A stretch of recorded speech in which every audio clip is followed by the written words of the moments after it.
Truth is, I thought it mattered. I thought that money mattered. But does it bollocks? Not compared to how people matter.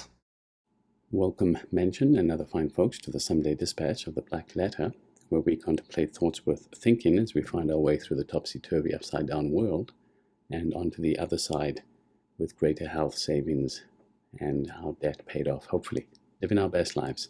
Today, as we were still on the weekend, we thought we'd take a look at a whole bunch of cryptocurrency news. Most of the other markets are closed. We had a look at some good of the economic data yesterday, so not much has changed overnight. So I thought today we'd take a look at some cryptocurrency information that I thought was interesting and I wanted to share. Again, none of this is financial advice, just my own personal opinions, giving you ideas of what I'm doing, hopefully to open some dialogue and communication about thoughts that we can share in order to build our best lives. First up, why cryptocurrency is growing in stature with multinationals. Perhaps there's no greater sign that cryptocurrency is growing in strength and here to stay than the fact that multinationals around the world are becoming increasingly involved with it. Starbucks now accepts Bitcoin. IBM has initiated a variety of crypto projects. JP Morgan Chase came out with its own altcoin, and even Google has gotten into providing data sets for developers of several cryptocurrencies. Now, most of this article is about affiliate marketing, and I'm of sort of two opinions about affiliate marketing. On the one hand, obviously, it incentivizes people to discuss the topic and to share the information about it. But on the other hand, it also doesn't make you objective on those particular affiliations that you have. And as we've seen from Upton Sinclair, it's difficult to get a man to change his opinion when his salary depends upon it, right? Or his income depends upon it. So that's something to bear in mind. Make sure that if somebody's affiliated with a particular cryptocurrency or exchange, that you generally find their information honest and truthful and objective as best as they can. But nevertheless, it's good to see the companies are starting to see the value of cryptocurrencies and are starting to include it in their payment protocols. Nonetheless, as many affiliate marketing programs are now discovering, both the company and the customer have a lot to benefit from by dealing in cryptocurrency, and that's true. HSB found that 36% of small to medium businesses accept Bitcoin. Affiliate marketing companies based in the crypto field compensate in Bitcoin, like ads, the broker's advertising space, or the Trezor affiliate partnership that helps sell their digital wallets. And you've seen this a lot on folks in the cryptocurrency space on YouTube here, that they'll often have affiliations with either Ledger Wallet, Trezor wallets, etc., etc. Nothing wrong with that. And of course, it's important that folks are alluding to their affiliated relationship with these marketing companies, these other companies, but still, it's a good way of getting folks to talk about the particular products as well. So it's a bit of a double-edged sword. I'm not opposed to it, but I can see both sides of how it's beneficial and how it isn't. And so most of that goes on talking more about the affiliate marketing potential of cryptocurrency especially. Of course, as cryptocurrency becomes more and more widely available and into the public consciousness, it'll become much easier in order to have affiliate marketing relationships with many of these companies. Because currently at the moment, as we know, it's very difficult to use cryptocurrencies, Bitcoin, and wallets, exchanges, etc. As soon as it becomes more seamless, and I think PayID is one of those platforms that's going to make that easier. I think what we need is to start having banking apps and that you can use fiat currencies, cryptocurrencies, even precious metals in there. I think something like that will soon becoming viable and probably help to increase the use case for cryptocurrencies and make it easier for the man on the street and Jane and John Doe to be able to use cryptocurrencies. And when that happens, that's when we'll really start to see things taking off in this space for sure. Interesting question I have for any of you. Does anyone down below know which all of these crypto coins are? This is Ripple, of course, and Monero, Bitcoin, Ethereum. I'm not going to tell you all of them. I don't know all of them, but some of them are here. It's interesting. See if you can tell me which of these coins, say from the top row, left to right, then the middle row, left to right, and bottom row, left to right. Interesting to see. I don't see one of my favorites on here, which is Stellar, but nonetheless interesting. I don't know all those coins. Consensus researchers say DeFi hacks are easier to scale on Ethereum 2.0. So as I said, it's always important to be aware of some of the struggles, some of the difficulties in this asset class. It's new. Of course, there will be some, and it's a technology, which means that there will be the hacking capabilities or potential issues in it. And so it's important, in my opinion, to be aware of some of these concerns as you go about investing in the space, if you are. I mean, I am, as you know, and so I like to see what's going on both good and bad news. It gives me a better insight, a more comprehensive view. And I think that's important, especially in something that I'm investing money into. Make sure my thesis continues to hold. As you know, we've talked about this. You need to be able to hold two opposing ideas about your investment thesis at the same time, just to be able to keep yourself sharp and to see if your investment remains valid. An independent report by two consensus researchers this week explored an economic review of ETH 2.0 Serenity, which, as you know, is coming out as the new improved blockchain capability, where it'll be proof of stake instead of proof of work, I believe. The upcoming shift to a proof of stake mechanism for Ethereum, there you go. Among the many takeaways was that attacks on ETH 2 are easier to scale than on ETH 1, and that network security was heavily reliant on the price stability of ETH. So that's important. I mean, it's good to know what some of these concerns are so that the developers can be aware of them if they're not already, and start to fortify against some of these potential issues before they occur. So Tanner Hoban and Thomas Borges have been working on ETH 2.0 economic review in response to a Moloch DAO RFP. We've created a detailed economic model and developed frameworks for measuring ETH 2 security and validate a required rate of returns, more in our report. Researchers noted the physical and hardware-driven burdens of network participation recede to essentially minimal hardware and power consumption. They refer to the minimum requirements to run an ETH node compared to the current elaborate mining rigs. So it becomes much easier, of course, right? And of course, when things become easier, you'll get some nefarious actors involved, unfortunately, in some instances. In April this year, MakerDAO was hit with such a scenario. Ethereum fell 45% over 2 trading sessions, leading to zero-bid auctions for ETH on Maker. Lenders lost their funds, over $4 million, within minutes as buyers grabbed ETH for free. So you can see here they talk here a bit above about the trend is amplified as DeFi advances. The researchers also cautioned that flash loans, derivatives, and other ETH-linked financial products could have adverse implications for the network. So here you need a minimum spread. I think what's happening here is that the spread between the different coins, the interest you can earn, I think, needs to be at a certain amount in order for some of these swap-ins and these flash loans, etc., derivatives, to make money. A similar exploit was exposed last month as hackers drained balancer pools of 500,000. Attackers took advantage of a deflationary token available on Balancer by taking flash loans from other protocols, swapping between tokens, and ultimately making away with Link, Wrapped Ether, and other alts. So it seems to be potentially more of a arbitrage opportunity than a real security problem, but perhaps those of you more knowledgeable than me will be able to point out if that is a correct interpretation or not. Meanwhile, the researchers said ETH 2.0 security is fully dependent on the total ETH staked, which in turn is itself a function of yields. Of course, the higher the yields, the more folks will want to stake their Ether. A minimum yield of 3.3% is required by validators to consider participation under an optimized network. So that's sort of the floor that they believe to be a minimum yield required in order for stakers to stake their ETH to a substantial enough degree to perhaps hopefully overcome some of these security concerns. Interesting.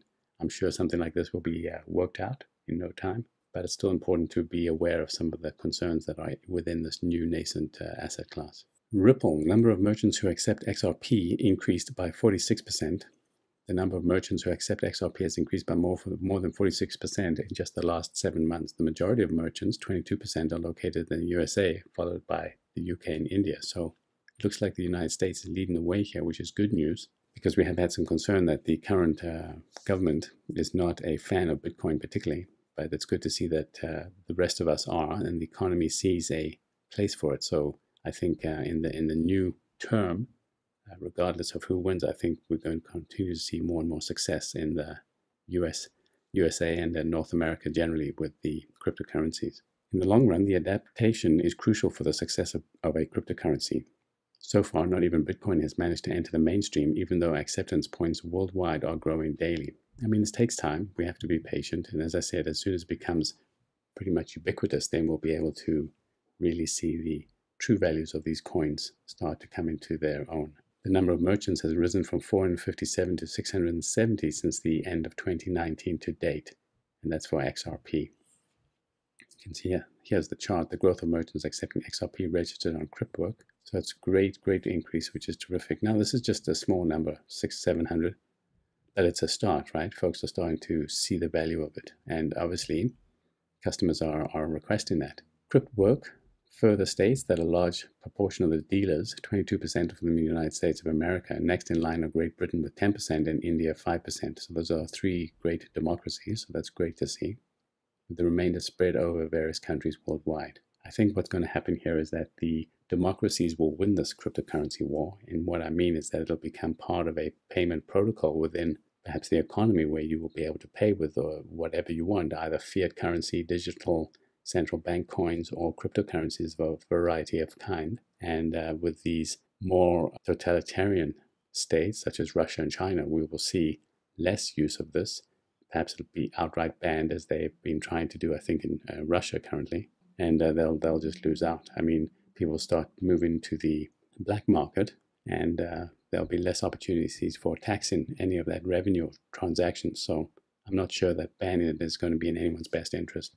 Here's the XRP categories, quantity comparison of merchants accepting XRP from different categories. So we've got internet services, shops and markets, just general retail, I guess, crypto services, of course. It's good to see that, the general economy and economic markets are using it. We have gambling down here, of course, gaming. Gambling, I thought, would be amongst the first to do it, along with porn. But obviously, we can see here that this is just a small amount of gambling companies offering it compared to internet services and the general retail market. So that's good to see that regular merchants are seeing the value in this. XRP showed the strongest increase in acceptance points since December until today, but XRP is still only only on place 6 of the most popular cryptocurrencies among merchants. The number of merchants accepting Bitcoin has increased from 2,700 to 3,200 since the beginning of the year. Ethereum has also grown, with the number of dealers accepting Bitcoins increased from, I think I mean here, accepting Ether, increasing from almost 1,400 to 1,700 since the beginning of the year to date. And then there's a few other coins that are doing well too. Ripple pushes adaptation further forward worldwide. Ripple recently joined the Open Payment Coalition to further simplify payment worldwide. The blockchain consortium will introduce PayID, an open-source new payment standard that will increase interoperability between payment networks. It will replace complex account numbers with short, easy-to-remember numbers and greatly simplify the sending and management of payments. As I understand it, PayID could be a fantastic new use case for just general financial transactions overall. You have almost like an email address. Let's say, the black letter $crypto.com or black letter $theblackletter.com, and you can have even your own website. If you have let's say you have janedoe.com as your website, you could have janedoe.com, and I think that could be your PayID, right? So it'd be terrific, and you could accept all sorts of currencies and cryptocurrencies and fiat payments with that ID. I think that's the end goal anyway, which is, I think is terrific. The development of the Zoom banking app, which uses XRP as a bridge currency, is intended to replace online banking in the long term. True to the motto, be your own bank. Zoom will offer the same functions as traditional online banking while being cheaper and easier to use. Furthermore, intermediaries who would otherwise have been involved in the cross-border processing of payments can be completely eliminated. And I mean, that's terrific. So for example, you could have cryptocurrency, you could have, let's say, your US dollars in this banking app, and then if you wanted to send, let's say, $100 to a friend in Africa, for example, or Australia, then you could just send it. So the app would transfer that $100 into XRP, send the XRP over as the bridge currency to your friend's wallet app, and then convert it down there into their local currency. So very frictionless.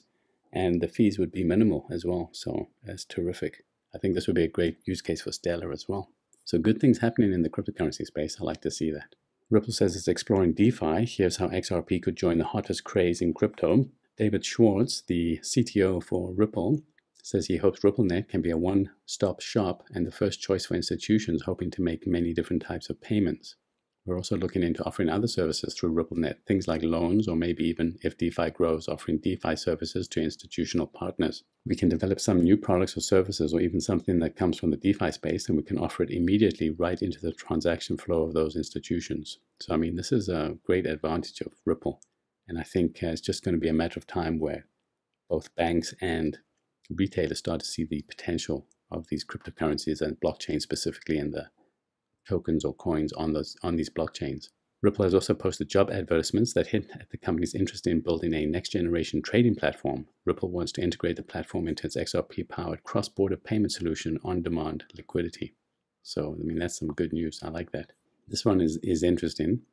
Ripple CTO David Schwartz on why giving away XRP is really hard. I don't really buy this. I call this a bit of nonsense. You will see below. The crypto dog had a tweet that was stressing on the recent notable move printed by Stellar's native token XLM. In the tweet, he opined that the digital token XLM could lead the market again, considering its latest top performance. And as you know, we've seen XLM doing quite well.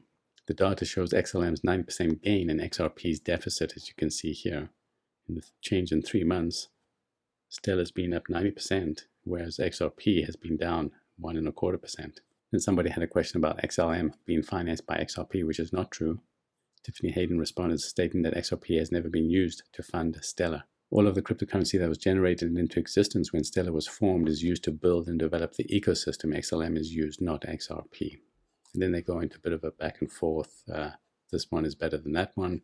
And then she responded about the Stellar Development Foundation burning their holdings because 100 billion was an excessive and arbitrary number. Being able to justify the amount created might be a Howey consideration. Howey has been a test developed by the Supreme Court whether an asset is considered an investment contract or not. And Hayden noted, adding that we all want $1 trillion or whatever, sure, but can you justify it? Anyway, so I'm not sure that is really relevant per se. But what is interesting, Hayden, who has been leading the discussion all along, claimed that Ripple had once said they were going to give away 55 billion XRP. Then in order to clarify the issue regarding XRP given away of XRP, the CTO at Ripple, David Schwartz, stated that giving away XRP became really hard as soon as one could sell the digital token easily, and I don't believe that. I mean, they just have to say, listen, send us your public address and we'll send you XRP, and I would have signed up in a heartbeat, even though I have XRP already. Who doesn't want more? So I'm not sure what's really going on here. That makes no sense to me. Perhaps some of you below will be able to talk about why he might have considered that the case. XRP is the most undervalued cryptocurrency by Fiat Leak survey. It was just a Twitter poll, so take that for what it's worth. Fiat Leak Exchange's online survey rates XRP most undervalued digital asset currently in the altcoin realm, but they only choose out of these 4 coins, which is XRP, Chainlink, Kyber Network, and VeChain, I believe. So that's not a comprehensive list anyway. I would argue maybe Stellar is more undervalued than XRP. XRP is under doubt regarding its ability to move in conjunction to the altcoin revival. A contrarian viewpoint also believes that a revival may happen since such a muted presence is surprising in the current altcoin boom scenario. Ripple is eyeing for numerous lucrative opportunities in the settlement sector. XRP is well established to create an ecosystem of settlement technologies that banks in developing nations can leverage upon. I think XRP is only going to start really trending upwards at any substantial rate once it's becoming more and more apparent that this is the approach that governments and large institutions, financial institutions, have to take. And that we could still be another year or 3 out from that point. But we'll see. We'll remain objective and involved and see where things are heading. All right, so now on to the cryptocurrency market, see how the coins are doing. So market cap 275 billion. That tells you that things are down a little bit, as you can see here.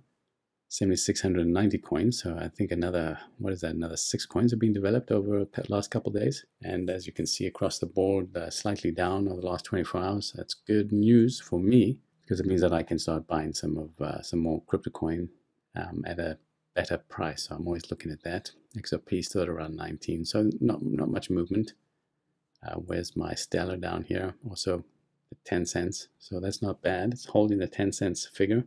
Anyway, there you have it. They're fairly quiet in the markets over the last 24 hours, as one would expect on the weekends. I think trading generally, even in fiat currencies, is generally light on the weekends. There's not a lot going on, but especially Sundays today. There you have it, folks. Let's take a look at the online oracle, the 8-ball economist, see what it has to say. So you remember from this particular article here, XRP most undervalued cryptocurrency, and I had some issues with that, so I thought I would ask my trusty online oracle, the 8-ball economist, if that is in fact the case. So Magic 8-ball, is XRP the most undervalued cryptocurrency right now? Let's see what it has to say. My reply is no. Well, there you go. The online oracle, the 8-ball economist, is agreeing with me. I would agree that it's not. So it's interesting. We'll see what happens to XRP in the near future. I still remain bullish on it long term over the next 3 to 5 years. For me, I'm holding these as investments, not trading them in and out just to get some quick movement. So I don't mind that XRP remains flat for a while. Same with Stellar or any of the others, really. I see these as investments long term. even still, Bitcoin has been the best asset class over the past decade anyway. So you can't do much better than that, right? Thanks so much for joining me, folks. Hope you're staying well, healthy, paying down debt, squirreling away some savings, taking care of each other, being kind out there. Thanks so much for joining me. I appreciate your comments below. And remember, this too shall pass. And in the meantime, dum spiro, spero.